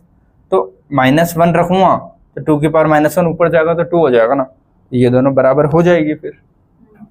समझ गए? तो y क्या आ जाएगा तुम्हारा -1। समझ गए? अब ओवरऑल ऑर्डर भी बोल सकते हो, a के रेस्पेक्ट में कितनी, b के रेस्पेक्ट में कितनी, c के रेस्पेक्ट में कितनी, सब निकाल सकते हो। रेट लॉ लिख सकते हो उसका। रेट लॉ में क्या करना है, इसी में बस x y z की वैल्यू रख देना, अब बन जाएगा ना rate law. r is equal to k, a the power कितनी आएगी 1, b की पावर c की पावर, ये तुम्हारा रेट लॉ एक्सप्रेशन हो जाएगा इसके लिए। Order of reaction with respect to a is 1, with respect to b is -1, with respect to c is 3, overall 1 plus -1 वो तो कट ही जाएगा, तो ऑर्डर ऑफ रिएक्शन क्या आएगा 3। समझ गए? अब ये वाला क्वेश्चन करो, सेम बस उसी का वैल्यू वाला फॉर्म है शायद, है ना, उसी क्वेश्चन का वैल्यू वाला जैसा फॉर्म है, बस वो ABC में दिया था, ये वैल्यू उसमें दे दिया। ये PYQ का क्वेश्चन है अपना नीट का। क्वेश्चन क्या दिया, the bromination of acetone that occurs in acid solution, तो H+ भी लिखेगा यहाँ पे, ठीक है। ब्रोमिनेशन हो रहा है एसिड सॉल्यूशन में, और ये इक्वेशन दिए, इनिशियल रेट दिए, ये मतलब इनिशियल कॉन्सेंट्रेशन दिए है तीनों के, और rate of disappearance of bromine दिया है कि ब्रोमीन किस रेट से डिसअपियर हो रहा है, ठीक है। तो ब्रोमीन जिस रेट से डिसअपियर हो रहा होगा वही तो रेट ऑफ रिएक्शन होगी। समझे क्या बोला हूं मैंने? जैसे इसकी जब रेट ऑफ रिएक्शन लिखूंगा, इसकी रेट ऑफ रिएक्शन जब लिखूंगा तो मैं क्या लिखूंगा, अरे CH3 नहीं, ये मतलब is equal to delta CH3CO CH3 by delta t, आगे कुछ नहीं तो 1, इज इक्वल टू ब्रोमीन का लिखूंगा तो डेल्टा ब्रोमीन बाय डेल्टी, कुछ नहीं है तो 1, फिर इसका भी 1 1 1 वो लिख सकते हो ना आगे पूरा, ठीक है। अब इसने जो तुमको पता है कंफ्यूजन कहाँ होगा यहाँ पे, कि ये तो सर इसने ब्रोमीन का दिया है, ओवरऑल रेट थोड़ी दी है, तो अब कैसे सॉल्व करें। लेकिन ओवरऑल इसका जो R है वो इसके बराबर ही तो है, ये देखो ना, rate of disappearance of B यही है विथ सिंबल, तो rate of disappearance of B क्या है, R के बराबर ही तो है, तो ये R ही तो दिया है फिर उसने। लेकिन मान लो अगर यहाँ, बेटा इधर सुनो, मान लो अगर यहाँ 2 या ऐसी कोई वैल्यू होती कि 2 आ रहा है यहाँ पे, कि नीचे 2 आता और फिर वो देता rate of disappearance of bromine, तो मैं उस 2 को यहाँ मल्टीप्लाई करता। समझ गए? तो फिर मैं जब इसकी रेट लिखता तो हर रेट में मैं 2 का मल्टीप्लाई करके डबल कर देता इन सबको। समझ गए मैंने क्या बोला? अगर मान लो फॉर एग्जाम्पल यहाँ पे क्या होता 2 होता, तो मैं ये वैल्यू यूज थोड़ी ना करता, क्योंकि ये क्या दिया है, rate of disappearance of bromine दिया ना, और अपन क्या लिखते हैं R, रेट ऑफ रिएक्शन लिखते हैं, R इज इक्वल टू, तो ये R इसके बराबर हो ही नहीं सकता था। क्वेश्चन बेटा ऐसा आया है तो फंसोगे, इधर देख लो ऊपर सब लोग, यहाँ पे तो तुम वैल्यू सेम रख दोगे आ रहा है, लेकिन मैं बोल रहा हूँ कि अगर यहाँ रिएक्शन में नीचे स्टोइकियोमेट्री 2 होती तो 2 आता, तो ये जो वैल्यू उसने दी initial rate of disappearance of bromine दिया ना, उसका दिया, मतलब सिर्फ रेड वाले का दिया इसने, तो अगर ऐसा होता तो ये दिया ना, तो इस चीज की वैल्यू कितनी दी है ये, लेकिन मैं यहाँ पे क्या लिखता हूँ, रेट ऑफ रिएक्शन लिखता हूँ ना, तो रेट ऑफ रिएक्शन के लिए मेरे को इस 2 को इसमें मल्टीप्लाई करना पड़ता, तो फिर मैं नई ROR लिखता यहाँ पे सबकी ROR और सब में 2 का मल्टीप्लाई करता, फिर उससे मैं सॉल्व करता इन तीनों को, फिर इससे सॉल्व नहीं करता, इससे करता तो गलत आंसर आता, लेकिन यहाँ पे दोनों सेम ही मिल गए इसीलिए अपन ने ऐसा किया है। समझ गए? ठीक है, अब क्वेश्चन सॉल्व करें। तो यही तुम्हारा रेट ऑफ रिएक्शन भी और यही तुम्हारा initial rate of disappearance of bromine भी है, क्योंकि अभी सेम थे दोनों, ये 2 यहाँ नहीं था। क्लियर? चलो इक्वेशन बनाए।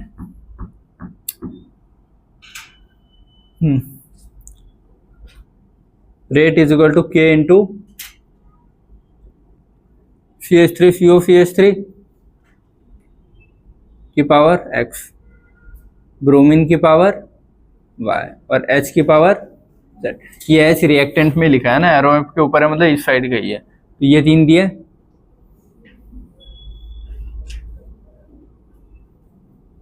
समझ गए? तो ये तीनों को मैंने लिखा बेसिक इक्वेशन। अब मैं लिखता हूँ कि किसका डबल, किसका कम ज़्यादा, जो भी है, ठीक है, उसके हिसाब से लिखते जाओ। देखो सारे इधर देख लेना। मुझे मान लो क्या निकालना है, x निकालना है, तो ये दो फिक्स होने चाहिए ना। तो ऐसी कौन सी इक्वेशन मिल रही है जिसमें दोनों फिक्स आ रहे हैं? इधर तो नहीं मिल रही ऐसी, ठीक है। तो मैं पहले ऐसी चीज सॉल्व करता हूँ जो मेरे को सिंप्लीफाइड पड़े। अगर मान लो b निकालना है, तो ये दो खाई में सेम मिल रहे हैं क्या? देखो फर्स्ट और सेकंड इसमें मिल गया। तो पहले ऐसी चीज निकाल लो जो कॉमन आ रही हो, ताकि उस एक की वैल्यू से मैं अदर वैल्यूज में रख सकूँ। जैसे अगर मैं चाहूँ कि पहले x निकालूँ, तो वो मेरे को फिर मुश्किल पड़ेगा कि दोनों ही मैच नहीं हो रहे। तो दोनों इक्वेशन में फिर x और y और z दोनों आ जाएंगे, तो फिर कैसे सॉल्व करूँगा? समझ गए? तो पहले ऐसी चीज निकालूंगा जो कॉमन जा रही हो। कॉमन कौन सा? ये अगर निकालूं तो ये देखो सेम आ गए। ये अगर मैं चाहूं कि ये निकालूं, तो ये दोनों सेम आ रहे हैं क्या? कोई सी उसमें, इसमें आ रहे हैं, तो ये भी निकाल सकता हूं पहले मैं, या ये भी निकाल सकता हूं। समझ गए? लेकिन x नहीं निकाल पाऊंगा। x निकालने के लिए मेरे को y और z की वैल्यू चाहिए होगी। तो या तो पहले मैं y और z निकाल लेता हूँ, फिर x जिससे सिंपल पड़ेगा निकाल लूंगा, ठीक है। तो फॉर, समझ गया ना पहले y क्यों कर रहा हूँ, पहले z नहीं कर सकता, और करूंगा भी तो फिर वो इक्वेशन वहां पे आके रुक जाएगी x प्लस वाई पे, उसका आगे नहीं बढ़ पाएगी। फिर तुमको कोई दूसरी निकाल के वैल्यू इधर रखनी पड़ेगी। चलो तो पहले y करते हैं, तो उसके लिए कौन कौन सी इक्वेशन ले लें अपन? 1 2 3 4 में से ये निकालना है, तो 1 और 2, और 1 और 2 को देखो ये दो तो सेम कट जाएंगे, तो इन दोनों में से वो भी सेम है ना। अच्छा, तो इसका तो फिर 0 ही आ जाएगा। अच्छा, ये चीज भी याद रखना कि ये तो कट गए, इसको डबल किया, रेट पे कोई फर्क पड़ा क्या? नहीं। तो रेट पे फर्क नहीं पड़ रहा है, तो कॉन्सेंट्रेशन का रेट पे फर्क नहीं पड़ रहा, तो कॉन्सेंट्रेशन की पावर 0 रहेगी, ठीक है। तो डायरेक्ट भी समझ में आ रहा है ये कि रेट डबल करी तो कॉन्सेंट्रेशन सेम है, कॉन्सेंट्रेशन चेंज ही नहीं हो रहा है, रेट मतलब ये कॉन्सेंट्रेशन डबल करने पे रेट पे फर्क ही नहीं पड़ रहा, तो कॉन्सेंट्रेशन की पावर 0 आती है। सॉल्व भी करना चाहो तो कौन से लूँगा? 1 और 2, और उसमें भी मैं 2 डिवाइड विद 1 करूँ, ठीक है। तो ये क्या हो जाएगा तुम्हारा 0.10 अपॉन 0.05 इज इक्वल टू, ये तो कट जाएगा पूरा, ये भी कट जाएंगे दोनों, बचेगा क्या वो, is equal to 5.7 into 10⁻⁻5 upon 5.7 into 10⁻⁻5। और इसकी पावर क्या है? y था ना, ये पूरा कट, ये पूरा कट, पॉइंट से पॉइंट कट, ये कितना बचा? 2 की power y is equal to 1। तो ये इसको सॉल्व करना है, तो मेरे को 2 की power y is equal to 2 की पावर ऐसा क्या रखूं कि 1 आ जाए? 0। तो y क्या है मेरा? तो ये वाला पार्ट अगर नहीं भी सॉल्व करना और कभी भी, अच्छा पहले दिमाग लगा लेना, r देखना, कहीं भी अगर r सेम मिल गए दो, तो समझ जाना एक पावर तो 0 हो रही होगी। जैसे मैंने क्वेश्चन देखा, मेरे को क्या दिखा? अच्छा दो सेम जा रहे हैं, तो कहीं ना कहीं एक तो वैल्यू होगी जो 0 जा रही होगी। तो फिर ये दो जहां जिन दो में ये सेम मिल रहे हो, उनके सामने वालों को उठा के देखना कि किसको चेंज करा और किसको फिक्स किया कि ये सेम। तो जिसको चेंज करने पे इसमें फर्क नहीं पड़ा, जैसे यहाँ तो चेंज ही नहीं किया तो ये भी चेंज नहीं हो, तो मैं बोल सकता हूँ, लेकिन चेंज करने पे भी फर्क नहीं पड़ा तो इसकी पावर डायरेक्टली 0 रख देना। तो जैसे ऐसा डब्बे वाला क्वेश्चन आएगा, सबसे पहले क्या देखोगे? सेम का दिख रही है रेट। अगर रेट सेम दिख रही है तो पक्का एक पावर 0 होगी। कौन सी पावर 0 होगी वो देख लेना कि बढ़ाने पे भी फर्क नहीं पड़ रहा है, उसकी पावर डायरेक्ट 0 बिना सॉल्व करे। समझ गए? ठीक है। अब y की पावर मुझे मिल गई, तो अब मैं x या इनमें से किसी की पावर चेक कर लूँ, और बेटर है कौन से वाला चेक करूँ मैं? इसकी, ये वाला, ठीक है। ये चेक करना है तो कौन से दो सेम है? सेकेंड और थर्ड। तो फॉर z के लिए कौन से सेम है तुम्हारे? सेकेंड और थर्ड। सेकेंड और थर्ड में डिवाइड भी किसको करूँ मैं? ये दोनों सेम है, ये बड़ा है ना, तो 3 डिवाइड विथ 2, तो 10 मतलब ये by 0.05 is equal to 1.2 into 10⁻⁻4 upon 5.7 into 10⁻⁻5। ये पॉइंट से पॉइंट हटेगा, जिसको सॉल्व करना पड़ेगा फिर मेरे को। इसको ये कितना आ जाएगा तुम्हारा 2। अच्छा, इसकी पावर क्या है? z है ना। 2 की power z is equal two point से पॉइंट तो गया, ठीक है।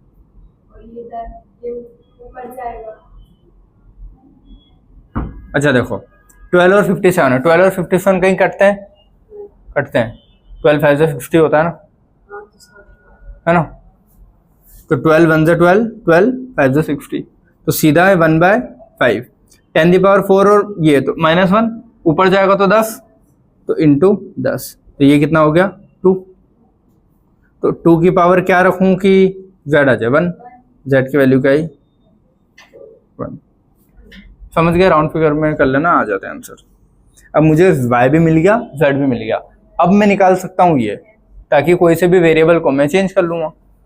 अब x निकालने के लिए मैं कौन सी वैल्यू रखूँ कि x, हाँ ये मत करना कि x निकालने के लिए x की वैल्यू को भी सेम कर दे, वो तो अलग रख लेना, ज़्यादा सिंपल। 3 और 4, 3 और 4 में भी 4 नीचे रखूँ, हाँ मतलब भाई 4 डिवाइड विद 3, ये कितना आ जाएगा 0.40/0.30 इज इक्वल टू, ये सेम नहीं है, ये भी सेम नहीं है, ये रुको फिर फर्स्ट और थर्ड कर लेता हूँ ना, ज़्यादा सिंपल है। हाँ वो ज़्यादा सिंपल है, क्योंकि इनको अगर सॉल्व करूँगा तो ये भी अलग, ये भी अलग, तीनों सॉल्व करने पड़ेंगे, ठीक है। तो ज़्यादा सिंपल है, तुम लोग किस चीज़ से करोगे, देखो x निकालने के लिए ऐसी चीज़ ढूंढो जहाँ ज़्यादा से ज़्यादा चीज़ें कट रही हो। अगर ये दोनों लूँगा ना मैं कि ये दोनों चेंज है, तो ये भी अलग, ये भी अलग, ये बहुत सॉल्व करना पड़ेगा, फिर इसकी वैल्यू रखो, इसकी वैल्यू रखो। तो बेटर है ऐसी कोई चीज़ लो इसके साथ जो ये एक तो कट रही हो। तो फोर्थ और फर्स्ट, तो 4 डिवाइड विद 1, 4 डिवाइड विद 1 करूँगा तो 0.40 डिवाइड विद 0.30 की पावर x, ये तो कट जाएगा, ये बचेगा 0.20/0.05 की power z is equal to, ठीक है। ये है, ये कितना है 3.1 इंटू 10⁻⁻4 अपन वो कितना है 5.7 इंटू 10⁻⁻5। 31 का डबल कितना होता है 64, बाधा हो जाएगा वो, हाँ 62 ना। चलो देखते हैं, ये पॉइंट हटेगा, ये कितना बचा 4/3 की पावर x, ये पॉइंट हटेगा पॉइंट 5 5 4 20, 4 20 और पावर z, चलो z फिर मैं लिख दूंगा 1 ही आता है, ठीक है। और यहाँ पे कितना हो जाएगा 30 और इसको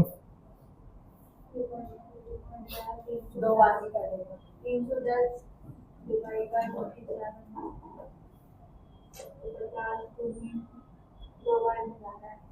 अरे छोड़ो 30/60 कर देता हूँ मैं इसको, झंझट खत्म। ये से कटेगा और ऊपर एक और 0 आ जाएगा इसका, ठीक है। ये गया 30/60, 3 3 3 2 6 2 2 2 5 10, ठीक है। तो ये आया तुम्हारा उधर 5 आया। z की पावर कितनी 1 ही है, तो 4/3 की पावर x और 4 की पावर यहाँ कितनी है 1 इज इक्वल टू, ये कितना है 2 5 10, हाँ ठीक है 5 है। तो इसको मैं अब सॉल्व करूँ, 4/3 की power z is equal to 5/4। अब इसको 4/3 की पावर क्या रखूँ कि 5/4 आ जाए, अरे बाप रे तो बहुत ही गंदे फंस गए। ये फिर लॉग से सॉल्व होगा तुम्हारा फिर। चलो इधर देख लो बेटा, सारे सभी इधर इस क्वेश्चन में यहाँ पे आगे अटक गए, ठीक है कि कैसे सॉल्व करें। अब इस चीज़ को जब भी तुम लोगों को सॉल्व करने का, मान लो इस क्वेश्चन में नहीं, आगे दूसरे क्वेश्चन आएंगे जहाँ सॉल्व करने के आएगी, इसमें तो जो ऑप्शन दिए थे ना उसमें एक ऑप्शन था जहाँ बी आर दिए ही नहीं था, क्योंकि बी आर की पावर कितनी आएगी 0, तो बी आर जिस ऑप्शन में नहीं है वो ऑप्शन सीधा टिक हो रहा था, ठीक है। बाकी सब में बी आर दिया था तो वो ऑप्शन ही नहीं होते। लेकिन मान लो अगर दे ऐसा कोई वो ऑप्शन नहीं होता है, आप समझ गए, बीच में फंस रहे होते, तो इस चीज़ को सॉल्व कैसे करते हैं। जब भी ये चीज़ आएगी तुम्हारे पास तो इसको सॉल्व करने का एक ही तरीका है, क्या, लॉग लेना बोथ साइड, ठीक है। Take the log on both the sides, log में लेके बता दूं एक बार, ठीक है। इसका लॉग लेंगे तो इसको क्या लिखूंगा मैं, लॉग 4/3 की power x is equal to log 5/4, समझ गए।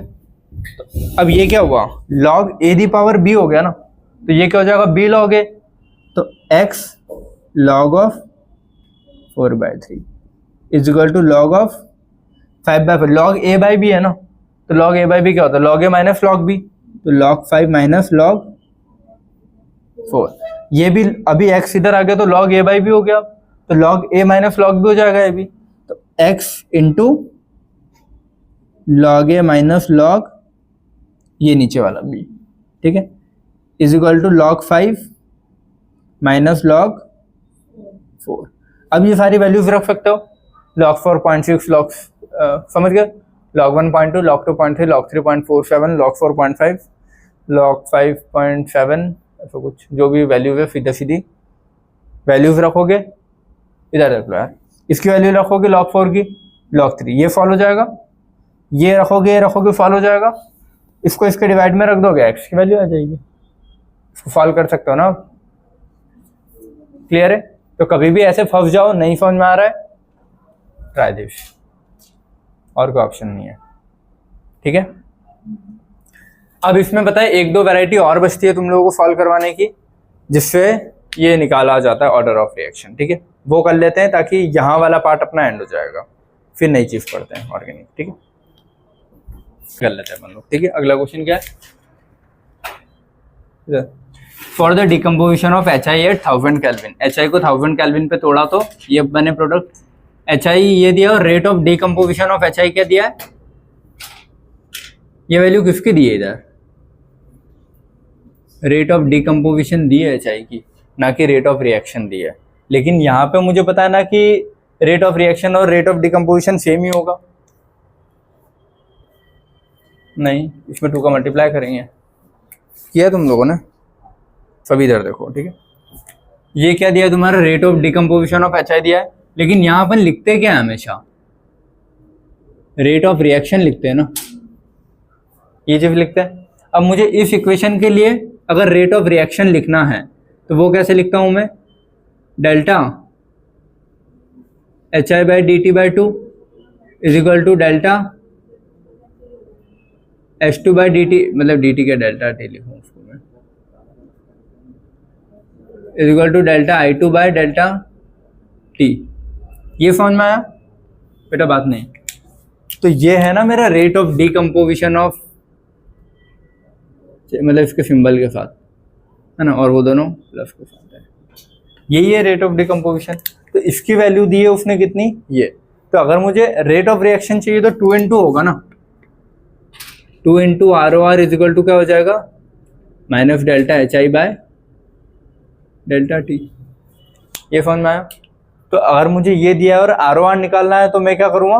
2 का मल्टीप्लाई करूँगा, सॉरी इन सब में अगर ROR चाहिए तो 2 का डिवाइड करूँगा। ये क्लियर है? मल्टीप्लाई नहीं, यहाँ पे नीचे क्या आएगा?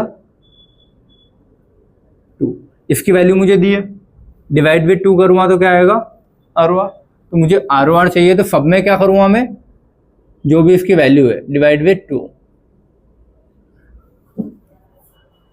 ये आया कुछ? तो अगर वो कर भी देंगे और फिर 2 इक्वेशन डिवाइड करते तो वैसे भी 2 कट जाएगा वो।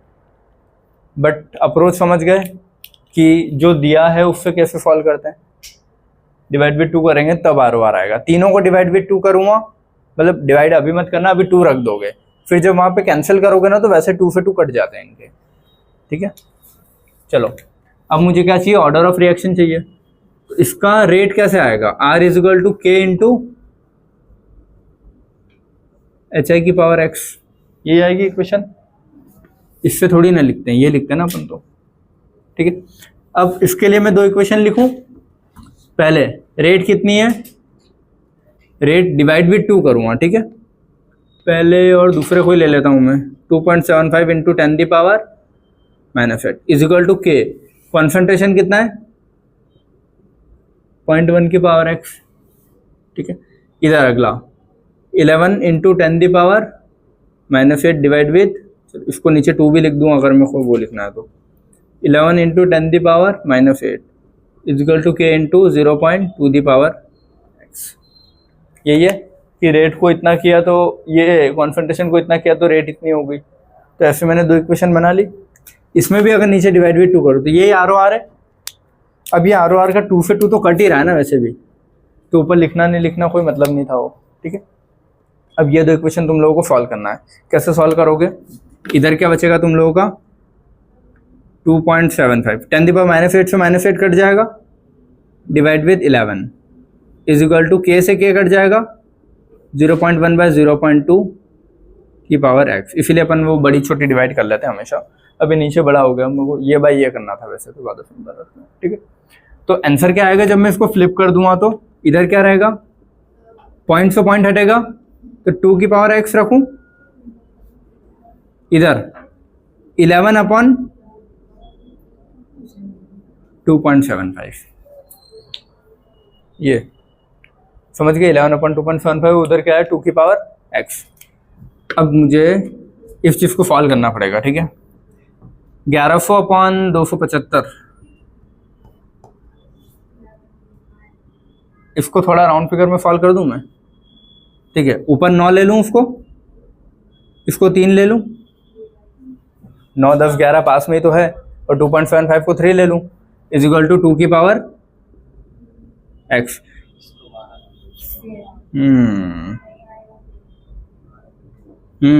ऐसे फंस जाएंगे क्योंकि 3 3 से 9, अब 3 को कैसे लिखोगे पावर में, ठीक है। तो यहाँ पे ऐसा मत करो, इसको थोड़ा और ऐसा वैल्यू लेते हैं जिससे अपना सॉल्व करना थोड़ा सिंपल पड़ जाए, ठीक है।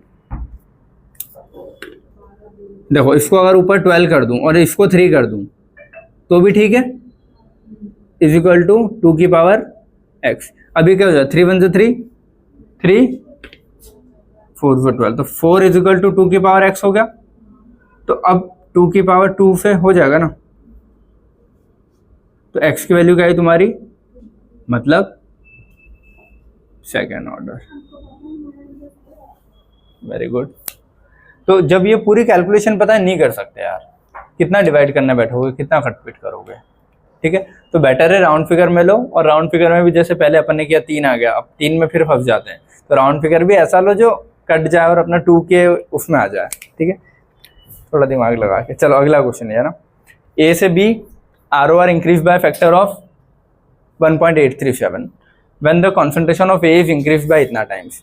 ए का कॉन्सेंट्रेशन बढ़ाते हैं इतने से, तो ROR कितना होता है, ये देखो इसका रेट आना कितना चाहिए, k into A the power x। पहली इक्वेशन क्या है, कितने से बढ़ रहा है, 1.5 टाइम से। कब, जब कॉन्सेंट्रेशन ऑफ ए को क्या करूं मैं, डबल, यही है रेट ऑफ रिएक्शन, अच्छा sorry, increases by factor of 1.837 है वो, 1.837 when the concentration of A increase by 1.5 times. ये है, ए को अगर 1.5 टाइम्स बढ़ाऊंगा ऐसा, 1.5 टाइम्स ऑफ ए करूंगा तो कॉन्सेंट्रेशन कितना हो जाएगा, इतना। The order of reaction with respect to A के रेस्पेक्ट में ऑर्डर ऑफ रिएक्शन पूछा है। तो अब ये दो इक्वेशन है तुम लोगों के पास, और कोई ऑप्शन नहीं है, डिवाइड मार दे, सॉल्व करने में फंस गए होंगे यहाँ भी, ठीक है। 1.837 आर है ना, तो आर से आर तो कट गया, तो वो ऐसे ही रहेगा, इधर के से के कट गया और बचा क्या 1.5/1 की पावर x, ठीक है। अच्छा, उधर 1.5 की पावर x और इधर फिर 1.8। बहुत राउंड फिगर में अगर करना चाहो बहुत, तो 1.8 को 1.5 मान लो, पावर 1 आएगी, ठीक है। लेकिन ये चीज़ थोड़ी बड़ी है ना, तो 1 से ज़्यादा ही आंसर आएगा। ऑप्शन जो भी 1 से ज़्यादा हो वो कर देना, ऐसा कुछ, ठीक है। या फिर अब इसको अगर सॉल्व करना है तुम लोगों को, गंदे फंसोगे, ठीक है, क्योंकि यहाँ सॉल्व करके 1.5 की पावर कैसे लाओगे, तो बेटर है ऐसा आ जाएगा, तो क्या करोगे, log on both the sides, ठीक है। अब लॉग ले लूँ मैं यहाँ पे, इधर भी लिखूँ लॉग ऑफ 1.8 ही लिखूँ बस, ताकि सिंपल रहे, ठीक है। 2 करूँगा इसको, नहीं चलो 1.8 ही रहने दो, ज़्यादा उसमें आंसर आ जाएगा तुम्हारा। इज इक्वल टू, इधर क्या करूँ, लॉग ऑफ 1.5 की पावर x, तो ये a दी पावर b है ना, तो ये क्या आ जाएगा b log a, और ये कितना हो जाएगा log 1.8। अब इसके लॉग सॉल्व कर सकते हो कि नहीं? करो, क्या बताऊं? देखो ये क्या आ जाएगा, log 1.8 का मतलब क्या हो, नीचे 10 है, 2 से काटूं, 2 9 से 18, 2 5 से 8, और तो नहीं कट रहा ना, x log ऑफ 1.5 है डिवाइड 5, 3 से 15, 5 2 से 10, तो log a बाई बी हो गया ना। तो log a minus log b is equal to x into log a minus log b। अब तो सॉल्व कर लोगे ना, log 9 की 10 तक अपने को वैल्यू याद है, तो log 9 की वैल्यू, log 5 की वैल्यू, log 3 की वैल्यू, log 2 की वैल्यू, और उसको फिर जो वैल्यू आए उसको डिवाइड में कर देना, तो तुम्हारा x आंसर आ जाएगा जो भी आएगा। ठीक है, मैं बता देता हूँ क्या आया, कितना आया था अंकित? कितना नहीं आया था 3/2 आएगा ना, मतलब 1.5।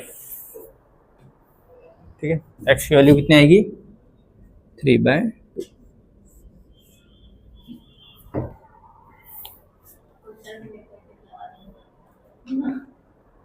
नहीं समझ गया ना कैसे?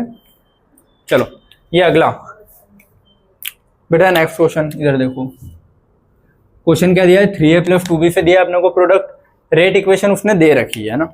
अगर क्वेश्चन में देता है तो वो ओरिजिनल रेट इक्वेशन ही देता है, मन से लिख के नहीं देता कुछ भी। ठीक है, इससे लिखता तो 3 और 2 आना चाहिए था, तो ये कौन सी ओरिजिनल है ना, एक्सपेरिमेंटल वाली। अगर ये बोल रहा है ए को एक्सिस में लिया जाए तो ऑर्डर ऑफ रिएक्शन क्या होगी?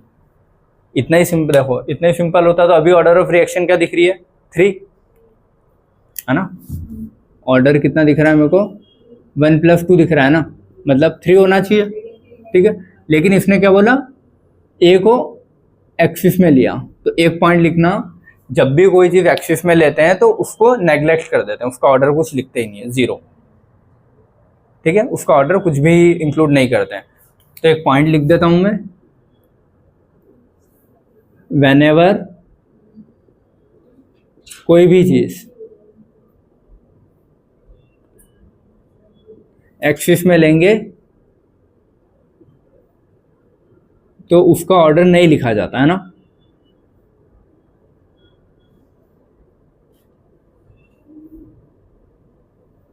उसको मतलब इक्वेशन से ही हटा देंगे। तो एक्सिस में क्या लिया अपन ने? ए, तो इसकी रेट इक्वेशन क्या आएगी? के बी दी पावर 2, ये आएगी बस। अब हाँ, तो अब इसका ऑर्डर क्या हो गया? Second order. ये नहीं है, समझ गए? नॉर्मली ये पॉइंट नहीं बोलता तो 3 होता, लेकिन अगर चलो मान लो बी को एक्सिस में कर देता तो क्या हो जाता? 1, क्योंकि बी को नहीं लिखता, फिर मैं ए को एक्सिस में किया तो ए को नहीं लिखा, तो क्या सिर्फ बी लिखा। समझ गए चीज सभी? ठीक है, अब ये 2-3 अलग अलग तरीके और आ जाते हैं रेट लॉ लिखने के, तो वो मैंने लिखे हैं, अपन देखते हैं। चलो, अगर रिवर्सिबल रिएक्शन का रेट लॉ बोले कैसे लिखना है, तो उसमें देखो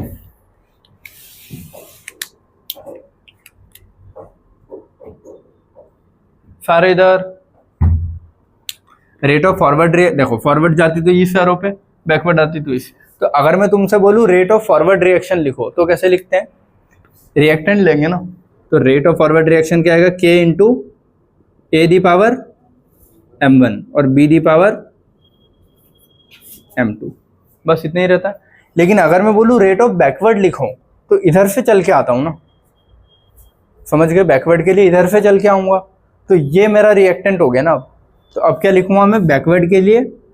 के into C the power n1 और डी दी पावर n2। तो कभी भी बैकवर्ड के लिए पूछे अलग से ऐसा कि रेट ऑफ फॉरवर्ड क्या होती है, रेट ऑफ बैकवर्ड क्या होती है, तो ऐसे ही लिखोगे।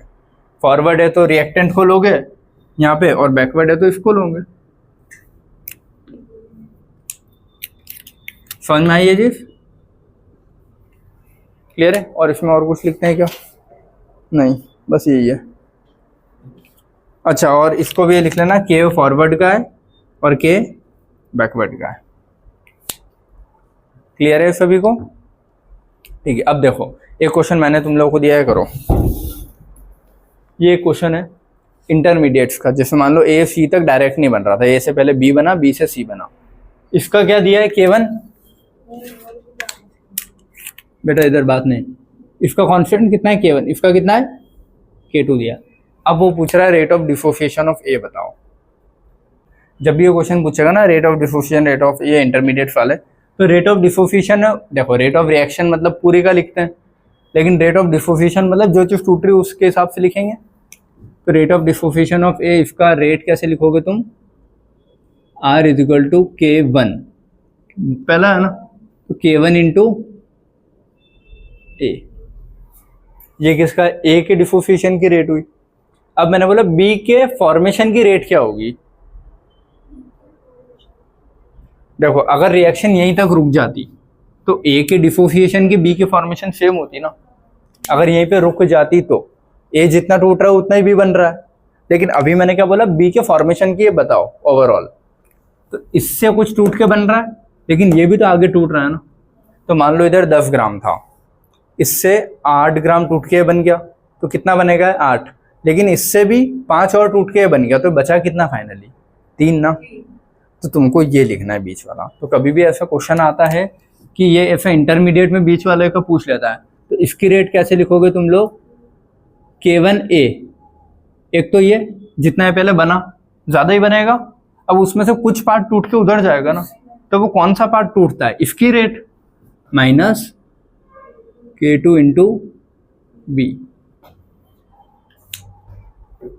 समझ गए कैसे लिखेंगे। अब rate of dissociation of b, b का डिसोसिएशन और फॉर्मेशन ऑफ सी सेम ही होगा ना, सी आगे तो कहीं जा ही नहीं रहा, तो जितना बी टूट रहा है उतना ही सी बन रहा है, तो ये दोनों चीज सेम होगी। तो इसका कैसे लिखेंगे, रेट K2 इंटू बी। समझ गए, रिएक्टेंट से लिखते हैं हर चीज, तो ये इसका ध्यान रखना कभी भी पूछा जाए तो, ठीक है। इसमें और कोई चीज नहीं है, इतना ही है। समझ गए, rate of formation, rate of डिफो, बी वाला इंपॉर्टेंट था ये जो है ना, इसमें शायद गलती कर दोगे फिर कभी, मेन इसके लिए लिखाया था। समझ गए सभी। अब ये एक और,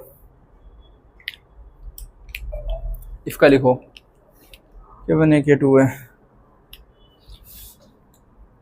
देखो एक तो इस टाइप की रिएक्शन नॉर्मली स्ट्रेट वाली आएगी, रिवर्सिबल आ सकती है, इंटरमीडिएट वाली आ सकती है रेट लिखने के लिए, या फिर एक ऐसी भी आती है कि एक चीज़ टूट के दो चीज़ बन रही है। अभी तक अपन ने क्या किया था, A प्लस बी से सी ऐसे कुछ किया था, यहाँ पे एक चीज़ टूट के दो बन रही है और दोनों अलग अलग रेट से बन रही है। सारे इधर देखो बेटा, लिखना बंद, A से क्या बन रहा है, B और A से C भी बन रहा है, लेकिन दोनों अलग अलग रेट से बन रहे हैं। समझ गया ना।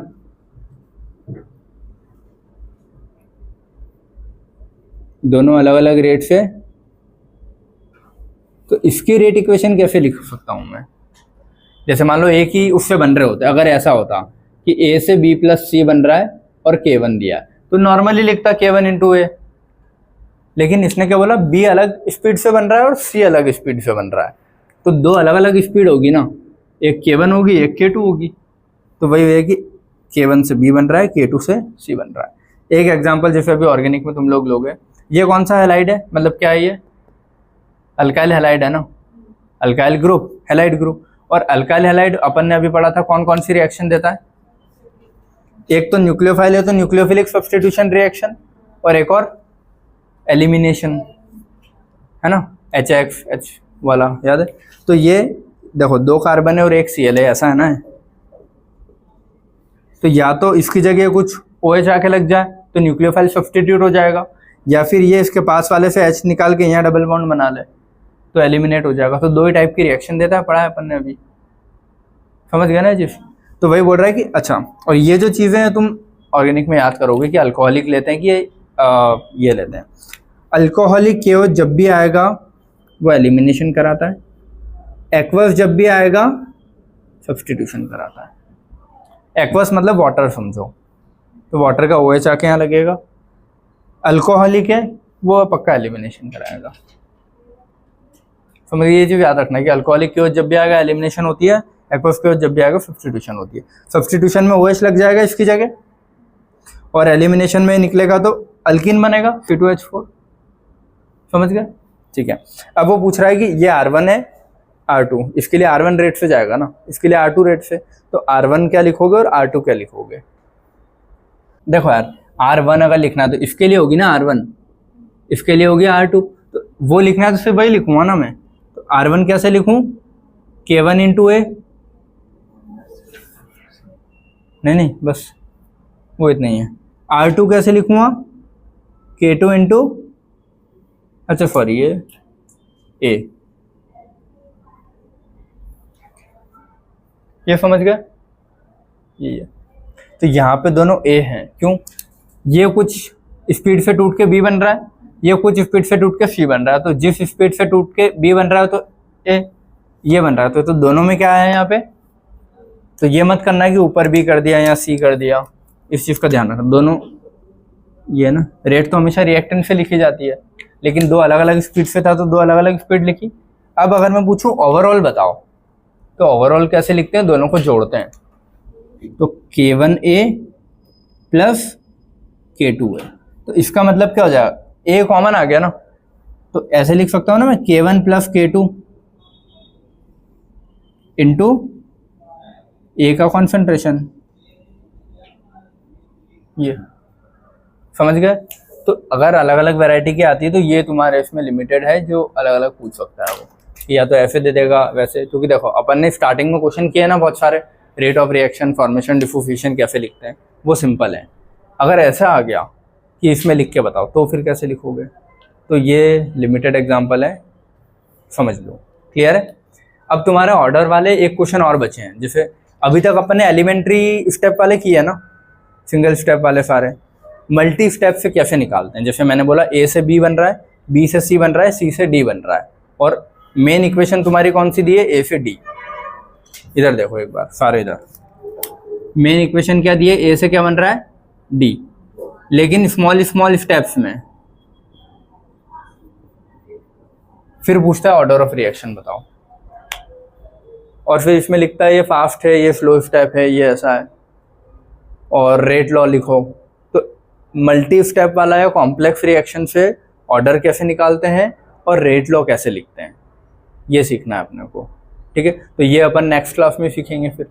ठीक है, इसके भी 4-5 क्वेश्चन हैं अलग अलग, वो तो नेक्स्ट क्लास में जब भी मैं पढ़ाऊंगा तब यहाँ से कंटिन्यू करेंगे अपन। क्लियर है सभी को? चलो ठीक है, थैंक यू सो मच। यहाँ तक का कंप्लीट कर लेना ना, पढ़ के आना। क्वेश्चन करा दिए मैंने जितने थे सारे।